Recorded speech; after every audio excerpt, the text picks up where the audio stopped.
മാതാപിതാക്കളുടെ സൗഹൃദങ്ങൾ നമ്മുടെയും സൗഹൃദങ്ങളാണ്. ഹദീസ്. അലവി ചെറുവാടി. അൻ അബ്ദുല്ലാഹിബിൻ ഉമർ റളിയല്ലാഹു അൻഹുമാ ഖാല ഖാല റസൂലുള്ളാഹി സ്വല്ലല്ലാഹു അലൈഹി വസല്ലം ഇന്ന അബറൽ ബിർറി സിലത്തുൽ മർഇ അഹ്ല ഉദ്ദി അബീഹി ബഅദ അൻ യുവല്ലിയ. മുസ്ലിം, അബൂ ദാവൂദ്. അബ്ദുല്ലാഹിബിൻ ഉമർ റളിയല്ലാഹു അൻഹുവിൽ നിന്ന് അള്ളാഹുവിൻ്റെ റസൂൽ സ്വല്ലല്ലാഹു അലൈഹി വസല്ലം അരുളി: പുണ്യങ്ങളിൽ മഹത്തായതാണ് ഒരാൾ തൻ്റെ പിതാവിൻ്റെ വിയോഗശേഷം അദ്ദേഹത്തിൻ്റെ പ്രിയപ്പെട്ടവരുമായി ബന്ധം ചേർക്കുന്നത്. മുസ്ലിം, അബൂ ദാവൂദ്. വിശുദ്ധ ഖുർആനിൽ അള്ളാഹുവിനോടുള്ള ബാധ്യതയ്ക്ക് ശേഷം തൊട്ടുടനെ പ്രാധാന്യപൂർവ്വം ഊന്നിപ്പറയുന്നത് മാതാപിതാക്കളോടുള്ള ബാധ്യതയാണ്. നിന്റെ നാഥൻ വിധിച്ചിരിക്കുന്നു, അവന് മാത്രമല്ലാതെ വഴിപ്പെടരുതെന്നും മാതാപിതാക്കൾക്ക് സുഹൃതം ചെയ്തു കൊടുക്കണമെന്നും. അധ്യായം 17, സൂക്തം 23. നാഥൻ്റെ തൃപ്തി മാതാപിതാക്കളുടെ തൃപ്തിയിലാണ്. നാഥൻ്റെ കോപം മാതാപിതാക്കളുടെ കോപത്തിലാണ്. നബിവചനം. ഈ പുണ്യകർമ്മം മാതാപിതാക്കളിൽ പരിമിതമല്ലെന്നും അവരുടെ ജീവിതകാലത്ത് അവർ ഇഷ്ടപ്പെടുകയും സ്നേഹിക്കുകയും ചെയ്തിരുന്ന ബന്ധങ്ങളിലേക്കും സുഹൃത്തുക്കളിലേക്കും അത് വ്യാപിക്കണമെന്നുമാണ് ഹദീസ് വ്യക്തമാക്കുന്നത്.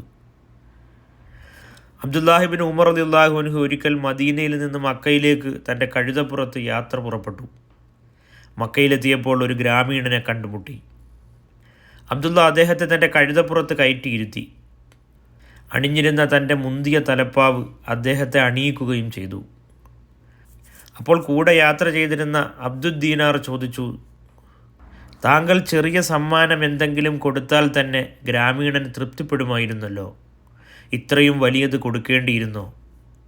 ഇബ്നു ഉമർ പറഞ്ഞു: ഇന്നയാളുടെ പുത്രനായ ഇയാളുടെ പിതാവ് എൻ്റെ പിതാവ് ഉമറിൻ്റെ അടുപ്പക്കാരിൽ ഒരാളായിരുന്നു.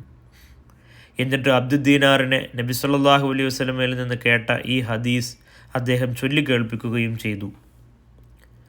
പിതാവ് ആരെയാണോ ഇഷ്ടപ്പെട്ടിരുന്നത് അയാളുടെ മക്കൾക്ക് പോലും പരിഗണന നൽകുന്നത് പിതാവിനോടുള്ള നന്മയിൽപ്പെടുമെന്നാണ് ഈ സംഭവം പഠിപ്പിക്കുന്നത്. അബ്ദുല്ലാഹിബിൻ ഉമർ റളിയല്ലാഹു അൻഹു അബൂ ബുർദ റളിയല്ലാഹു അൻഹുവിൻ്റെ അടുക്കൽ ചെന്നപ്പോൾ അബൂ ബുർദ ചോദിച്ചു: താങ്കൾ എന്തിനാണ് വന്നത്? നിങ്ങൾ എൻ്റെ പിതാവിൻ്റെ സ്നേഹിതനായിരുന്നു എന്ന നിലയ്ക്കാണ് ഞാൻ വന്നത്.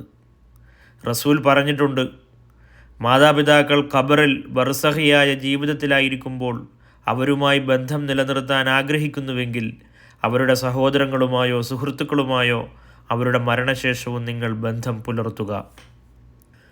ഒരിക്കൽ ബനൂ സലമയിൽപ്പെട്ട ഒരാൾ നബി സല്ലല്ലാഹു അലൈഹി വസല്ലമയുടെ അടുത്ത് വന്ന് ചോദിച്ചു: അള്ളാഹുവിൻ്റെ ദൂതരെ, എൻ്റെ മാതാപിതാക്കൾ മരിച്ചതിന് ശേഷവും അവർക്ക് പുണ്യം ചെയ്യാൻ എനിക്ക് കഴിയുമോ? റസൂൽ സല്ലല്ലാഹു അലൈഹി വസല്ലം പറഞ്ഞു: അതെ. അവർക്ക് വേണ്ടി പ്രാർത്ഥിക്കുക, അവർക്ക് വേണ്ടി ഇസ്തിഗ്ഫാർ അഥവാ പാപമോചനം തേടുക, അവർക്ക് ശേഷം അവരുടെ വസിയ്യത്ത് പൂർത്തീകരിക്കുക, അവരിലൂടെ അല്ലാതെ ചേർക്കാൻ കഴിയാത്ത കുടുംബ ബന്ധങ്ങൾ ചേർക്കുക, അവരുടെ ഇഷ്ട സുഹൃത്തുക്കളെയും സ്നേഹിതന്മാരെയും ആദരിക്കുക. മാതാപിതാക്കൾ ഉള്ള കാലത്ത് അവരുടെ സ്നേഹത്തിനും സൗഹൃദത്തിനും പാത്രമായിരുന്ന ബന്ധുക്കൾ, സുഹൃത്തുക്കൾ എന്നിവർക്ക് പാരിതോഷികങ്ങൾ നൽകുക. അവർക്ക് ചെയ്തു കൊടുത്തിരുന്ന ഉപകാരങ്ങളും സഹായ സഹകരണവും തുടരുക. വിശേഷ അവസരങ്ങളിലും വിഷമഘട്ടങ്ങളിലും അവർക്ക് താങ്ങും തണലുമാവുക. സ്വതക്ക, സാമ്പത്തിക സഹായങ്ങളിൽ അവരെയും പരിഗണിക്കുക തുടങ്ങിയവയൊക്കെ ഈ സ്നേഹ സൗഹൃദത്തിൻ്റെ ഭാഗം തന്നെയാണ്.